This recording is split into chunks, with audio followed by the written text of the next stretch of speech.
तीन पक्की सहेलियां आपस में बातें करती हुई जा रही थीं। उनमें एक कुम्हार की, एक सुनार की और एक ब्राह्मण की लड़की थी। कुछ दिन पहले ही उस नगर के राजा की लड़की का विवाह हुआ था, पर विवाह के एक दिन बाद ही राजा की लड़की के पति की मृत्यु हो गई थी। बस उसी विषय में आपस में चर्चा करती हुई तीनों सहेलियां अपने घर की तरफ जा रही थीं। सबसे पहले ब्राह्मण की लड़की बोली, बहन जो भी हो, पर राजा की लड़की थी बड़ी सुंदर, पर बेचारी के साथ बहुत गलत हुआ। जो विवाह होते ही भगवान ने उसके पति को छीन लिया। फिर सुनार की लड़की बोली, ठीक कहती हो बहन, वो है तो बहुत रूपवती। ऐसा सुंदर रूप भगवान हजारों में नहीं बल्कि लाखों में किसी किसी को देता है, पर बेचारी का पति मर गया। अब होनी को कौन टाल सकता है। उन दोनों की बात सुन कुम्हार की लड़की बोली, तुम दोनों क्या जब से बहुत सुंदर थी, बहुत रूपवती थी कि रट लगाए हुए हो? क्या खाक सुंदर थी जो अपने से पहले अपने पति को मरने दिया? ऐसी सुंदरता किस काम की? कुम्हार की लड़की की बात सुन अन्य दोनों सहेलियां बोली, तू उसकी जगह होती तो तू भी क्या कर लेती? उनको जवाब देते हुए कुम्हार की लड़की बोली,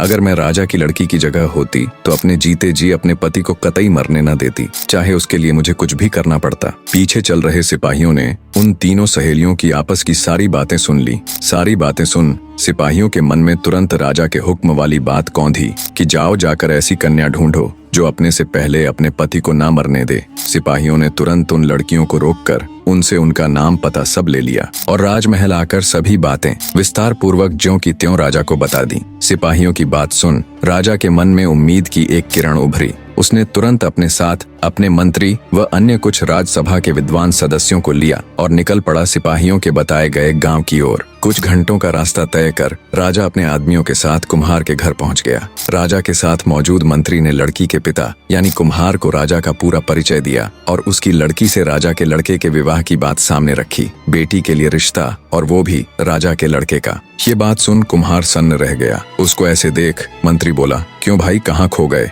तब उसने राजा व उसके आदमियों को आदर सत्कार सहित बिठाकर जलपान कराया और भागकर अपने आसपास रहने वाले अपनी जाति के लोगों के पास जाकर जब उन्हें सारी बात बताई तो उनमें कुछ लोगों ने तो मना कर दिया कि हम अपनी लड़की की शादी दूसरी जाति में नहीं करेंगे, चाहे वो कोई भी हो। पर तभी जाति के कुछ समझदार बुजुर्ग बोले, क्या पागलों जैसी बातें कर रहे हो तुम? अरे राजा के लड़के का रिश्ता आया है, ये बात हमारे लिए किसी सपने या किसी खजाने से कम नहीं है। जरा सोच कर देखो मूर्खो, हमारा भी राजपाट में हिस्सा होगा, हमें भी राज परिवार के साथ जोड़कर देखा जाएगा। बुजुर्ग कुम्हार की बात सभी के दिमाग में बैठ गई। सबकी सहमति पाकर कुम्हार अपनी बेटी को राजा के लड़के के साथ ब्याहने के लिए खुशी खुशी राजी हो गया। राजा ने लड़के के 20वें जन्मदिन यानी जिस दिन उसकी मृत्यु होनी थी उसी दिन को शादी के लिए चुना।